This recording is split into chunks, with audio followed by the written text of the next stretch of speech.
হাজব্যান্ডের মন রক্ষা করার জন্য যত বেশি কষ্ট হোক না কেন সেই কাজটা আমি করতে রাজি আছি আলহামদুলিল্লাহ। পরিশেষে আমি চাই আমার হাজব্যান্ড যেন অনেক অনেক বেশি সন্তুষ্টি ফিল করে। আসসালামু আলাইকুম everyone, welcome back to my channel. আশা করছি সকলে সুস্থ আছেন, ভালো আছেন। আলহামদুলিল্লাহ আমরাও ভালো আছি। সকালে ফজরের নামাজ আদায় করেছি দুইজন মিলে। দেন হাজব্যান্ড বলল আমার জন্য আজকে নুডলস বানাও। প্রতিবারের মতো আমি নুডলস বানাই, বাট আজকে সে নিজ থেকেই বলেছে, যে বলা সেই কাজ। আমি সাথে সাথে চলে এসেছি রান্নাঘরে। দেন দেখতে পেয়েছেন নুডলস সেদ্ধ করে নিয়েছি এবং আমি একটু পানিতে ভিজিয়ে নিচ্ছি, তাহলে এগুলো ঝরঝরা লাগে আমার। এই জন্য আমি তাড়াতাড়ি পানিতে ভিজিয়ে নিচ্ছি। এদিকে হচ্ছে আমি পেঁয়াজ, কাঁচামরিচ, টমেটো ফালি করে নিয়েছি, আর ওইদিকে হচ্ছে ডিম দুটা আছে। এদিকে আমি অন্য চুলায় বসিয়ে দিয়েছি চাটা আমি চামচের সাহায্যে কষিয়ে নিচ্ছি। চুলায় কড়াই বসাই দিয়েছি। দেন তেল পরিমাণ অনুযায়ী দেওয়ার পর দিয়ে দিয়েছি একে একে পেঁয়াজ, কাঁচামরিচ সব কিছু।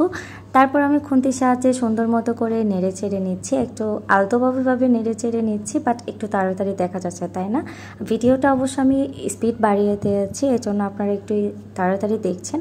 সত্যি বলতে যদি কাজগুলো এভাবে তাড়াতাড়ি করা হতো তাহলে না জানি কতটা ভালো হতো, বিশেষ করে আমার জন্য। পেঁয়াজ, কাঁচামরিচ যখন একটু ব্রাউনিশ কালার চলে আসবে তখন আমি দিয়ে দিব নুডলসের মশলার প্যাকেটগুলো। তারপর আমি দিয়ে দিব এর মধ্যে টমেটো ফালি করে রেখেছিলাম ওগুলো। দেন আমি আবারও খুন্তির সাহায্যে অনবরত নেড়ে চেড়ে নিচ্ছি। ভিডিওটা যখন আমি এডিটিং করছিলাম তখন আমার বাবু সোনা সজাগ ছিল, যেই জন্য আজকের ভিডিওতে আপনারা বাবু সোনার কিছুটা ভয়েস শুনতে পাবেন।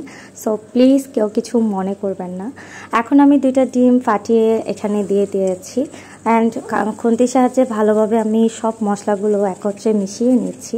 যাদের বাড়িতে ছোট বাচ্চা আছে তারাই জানেন কতটা সতর্কতা অবলম্বন করে ভিডিও মেক করতে হয়। তারপরেও আমি যেহেতু ছোট ছোট ভিডিও মেক করে আপনাদের মাঝে প্রেজেন্ট করি, এই জন্য আগেভাগে একটু শেয়ার করে দিলাম। আমার যেহেতু একটা ছোট বাচ্চা আছে, তার কণ্ঠ যদি আমার ভিডিওতে আপনারা শুনতে পান কেউ কিছু মনে করবেন না প্লিজ। এখন আমি সেদ্ধ নুডলসগুলো মশলার সাথে ভালোভাবে কষিয়ে নিব। অনেকের প্রশ্ন জাগতে পারে, আপনার বাবু যেহেতু আছে তো আপনার ভিডিও মেক করার কি দরকার? আপনাদেরকে কি আমরা বলেছি যে আপনারা ভিডিও মেক করে আমাদের কাছে প্রেজেন্ট করেন? না, অ্যাকচুয়াল কথা হচ্ছে আমি যেহেতু ফার্স্ট চ্যানেলটা খুলেছি, আমার কিছু না কিছু ইচ্ছে, শখ বা স্বপ্ন বলতে পারেন। একটা পার্সন একটা চ্যানেল বলেন বা একটা কিছু করে বলেন, সেটা এমনিতে করে না, কোনো না কোনো শখ থাকে, সেটা ছোট হোক সেটা বড় হোক। সো আমিও সেই শখের পেছনেই ছোটে কিছু কিছু ভিডিও মেক করছি। হাজব্যান্ড কিছু কাঁচা বাজার নিতে বাইরে গিয়েছিল, নিয়ে এসেছে। এখানে হচ্ছে আমার চা এবং নুডলস হয়ে গিয়েছে, এখন আমরা দুইজন মিলে খাবো। আলহামদুলিল্লাহ যতটা চিন্তা করিনি তার চেয়ে অনেক অনেক বেশি প্রশংসা পেয়েছি। সেটা হচ্ছে হাজব্যান্ড নুডলসকে অনেক অনেক বেশি প্রশংসা করেছে।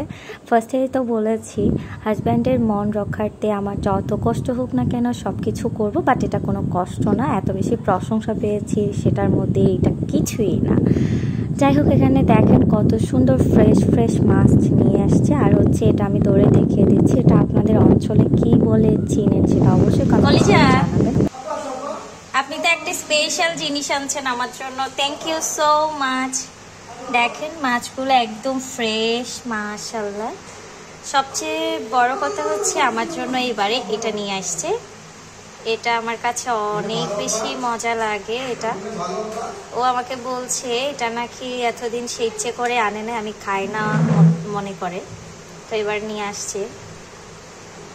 এটা তো আমি অনেক পছন্দ করি। আপনারা কারা কারা পছন্দ করেন তা জানাবেন। আপনাদের অঞ্চলে এটার নাম কি আমাকে জানাতে পারেন। ফ্রেশ রুই মাছ। মা ছেলে মিলে লেগে পড়েছি দুপুরের রান্না করার জন্য। আমার ছেলেটা আমাকে আলহামদুলিল্লাহ অনেক অনেক কাজে সাহায্য করে। এখন হয়তো অনেকে বলতে পারেন এত ছোট বাচ্চা কি এমন কাজে সাহায্য করে? হ্যাঁ, আমার ছেলেটা টুকটুক করে যে কাজগুলো করে এগুলো আসলে আমার জন্য অনেক অনেক বিশাল কিছু সাহায্যের ব্যাপার। একটা মা হয়ে একটা সন্তানের এত কিছু পাওনা, এটা আলহামদুলিল্লাহ আলহামদুলিল্লাহ আল্লাহর কাছে অনেক শুকরিয়া জ্ঞাপন করি। অনেকে অনেক বছর চেষ্টা করেও একটা সন্তান পায় না, এত তাড়াতাড়ি আমাকে একটা সন্তানের মা করেছে, এই জন্য অনেক অনেক শুকরিয়া আল্লাহর কাছে।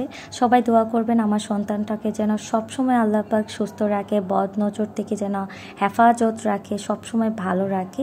তো আজকে হচ্ছে আমার হাজব্যান্ডের জন্য আমি তিত করলা ভাজি করছি, যেটা ওর কাছে অনেক বেশি ভালো লাগে। সো এটা খেয়ে সে তো একদম অনেক বেশি ফিদা হয়ে গেছে। আজকের ব্লগটা কেমন লেগেছে জানাবেন। সকলে সুস্থ থাকবেন, ভালো থাকবেন, আল্লাহ হাফিজ।